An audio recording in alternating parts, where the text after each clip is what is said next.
Hey everybody, Bob Chick back with the VOB. We have been on the road, so it's good to be back in the seat again. Once again, this episode is brought to you by our good friends at Redcon One and powered by Panada. Speaking of Panada, folks, we're trying for next week to get the big shipment in, so I'm going to keep you posted when this big truck rolls up with 10 brand new pieces of Panada equipment for my home gym, which, as you can imagine, at a home gym is going to be quite interesting to see how all this fits, but we're going to record it all and bring it to you guys.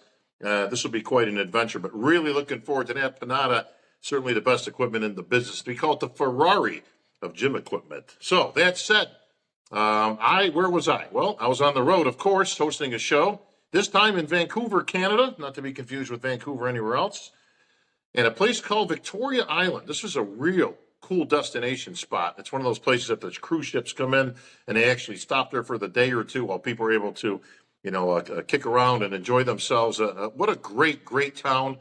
Absolute phenomenal job. Ron Hachey, who is the great leader of the CPA, that's our Canadian affiliate to the NPC worldwide. I know Ron for 30 years in the game. He was the head judge also, as we had 3 pro divisions.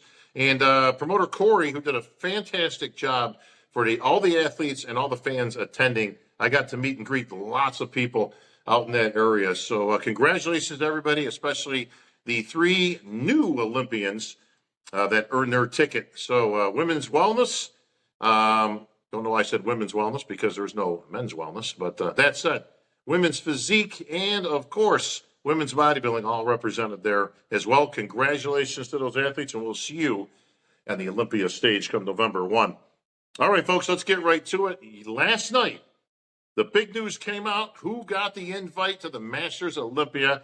That, of course, August 25th through 27th in Romania, being brought back after a 11-year hiatus. I just like that word, hiatus. Got an excuse to use that. Increase your vocabulary, folks. That's what it's all about. So we got to go way back to get the history of the Masters Olympia, and that goes back to 1994. Interestingly, this show was pretty much set up for Lou Ferrigno to make his big comeback. It was no secret that Lou was a big leader athlete at the time, the biggest if you get into physicalities. Very close with Joe Weider. He was making a comeback, and this was literally put together for Lou to win. And he would have won if not for Robbie Robinson, the Black Prince, who showed up on game day, put it all together, looked phenomenal. And, when the smoke cleared, they just could not deny that Robbie was the best on that day and at that show. So I hope that also puts together, there's been rumors and speculation over many years now that Robbie's been very vocal with different things about Joe Weider and that he was a racist and he never got his just due. And he copied his pose, the famous Joe Weider pose. That's Robbie's body. They put Joe's head on there. It's all nonsense. It's been disproven a million times. But, if Joe was a racist, he's got to be the worst racist in history. As, why would it not have just been given to Big Lou, who was like Joe's son, and the show was literally invented for?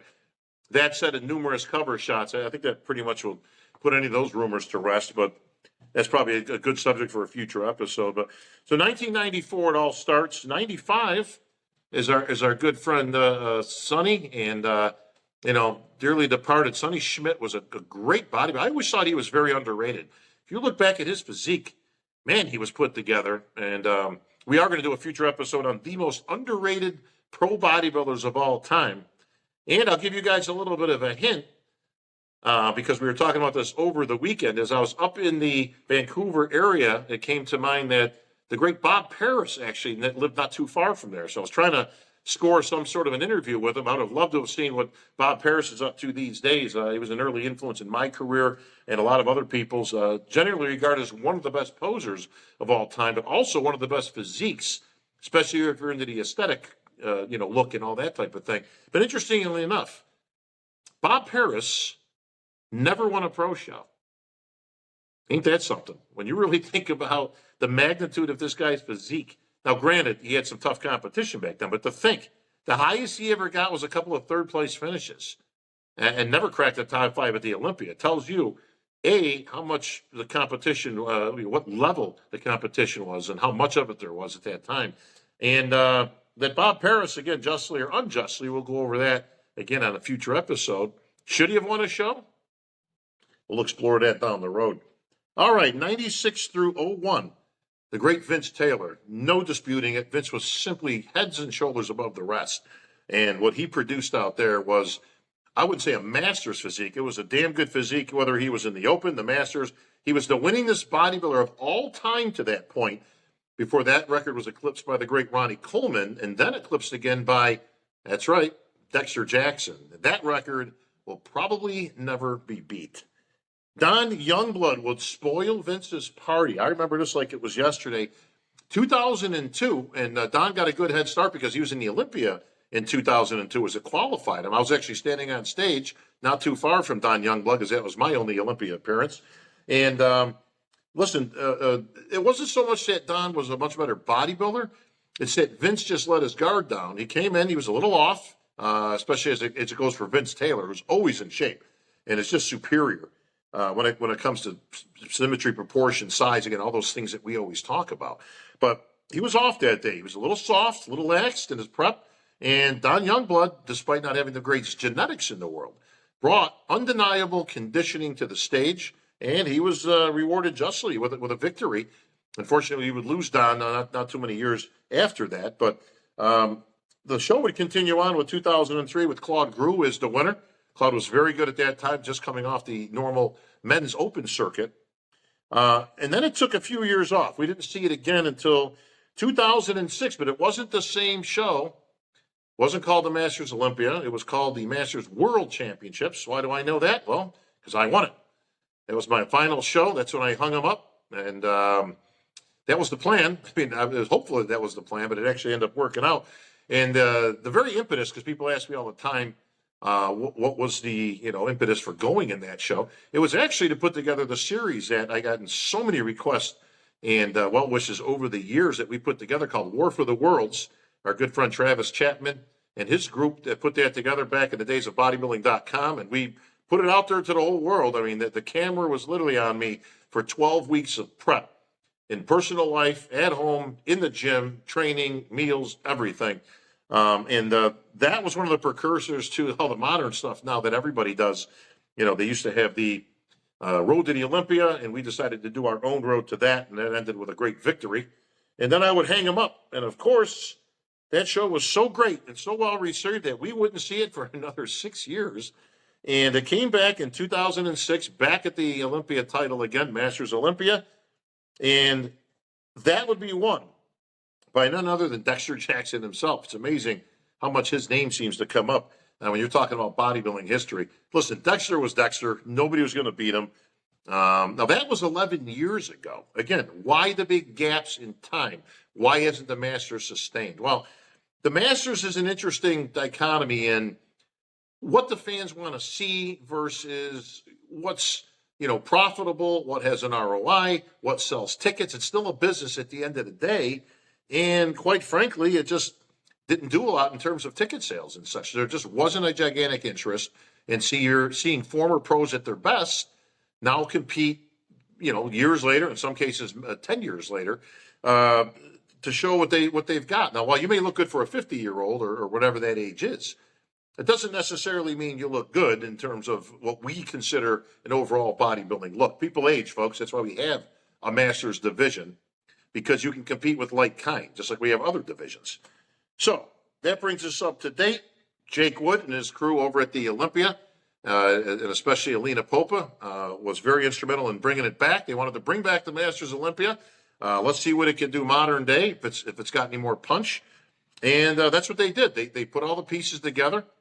Alina leading the charge, and she's from Romania, so they decided that that's a destination spot that would host the 2023 Masters Olympia, August 25th through 27th. I assume that will be a pay-per-viewed event. We'll have information on that as it comes out, of course, a little later on. But the list came out yesterday, and this was well received by all the athletes that were sitting on pins and needles, hoping they were going to get this opportunity to be selected to go to the show.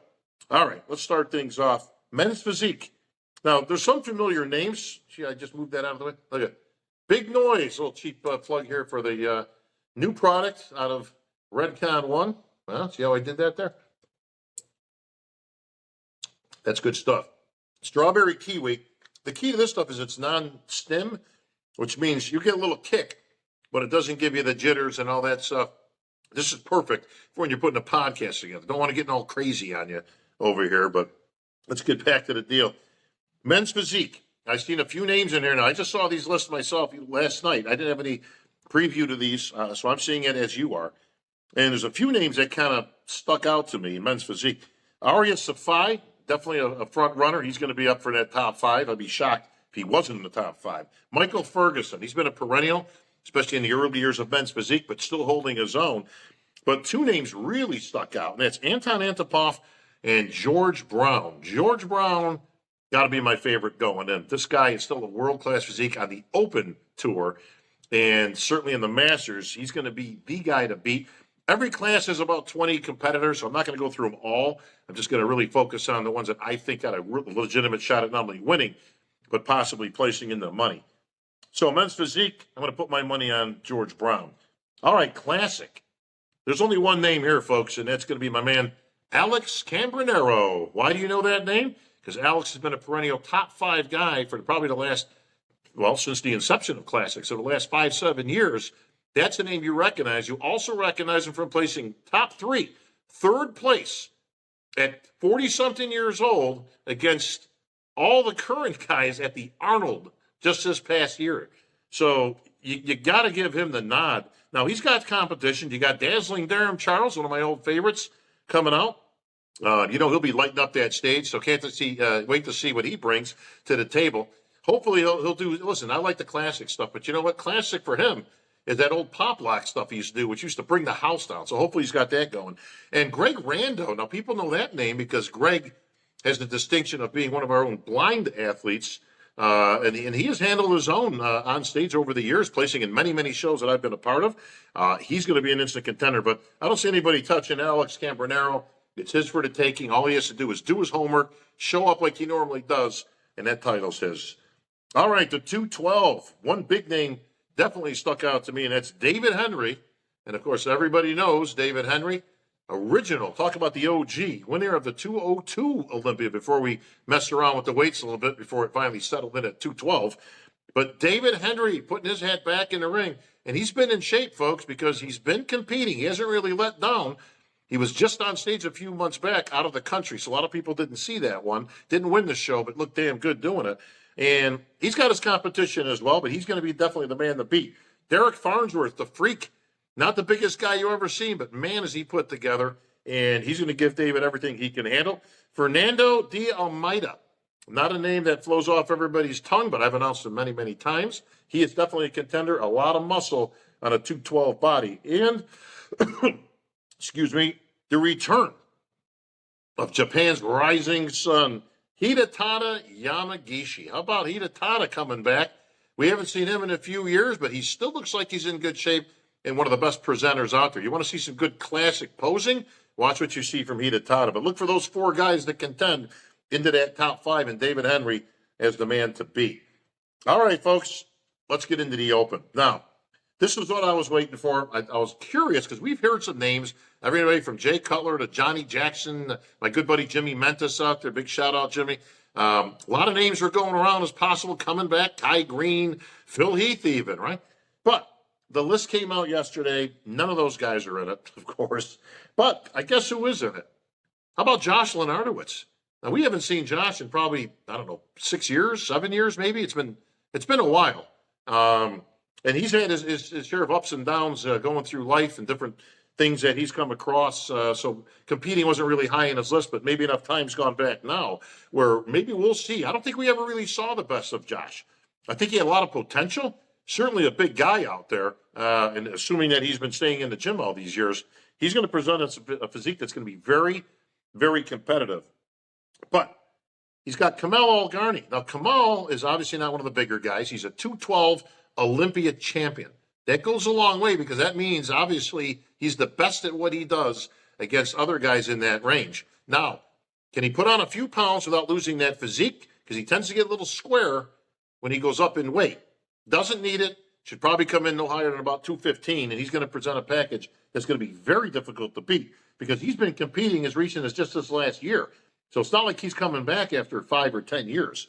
So Kamal is going to be definitely, I got to say, he's got to share that number one spot with Lenardowitz. And I'm going to give Lenardowitz the benefit of the doubt because he's got a young physique still. Now, what I mean by that is he hasn't been in the trenches a lot, especially he hasn't competed in 6 years. So his physique is still fresh. It's still young enough that he might present a physique that's very worthy. And keep in mind, folks, all the winners, I'm just focusing on the men here today, all the winners in all 10 divisions qualify for the 2023 Olympia, the Olympia in Orlando this November.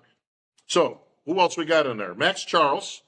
Can't count out Mad Max. He's been working on his physique for years, bringing those legs up to match that tremendous upper body. Is he there yet?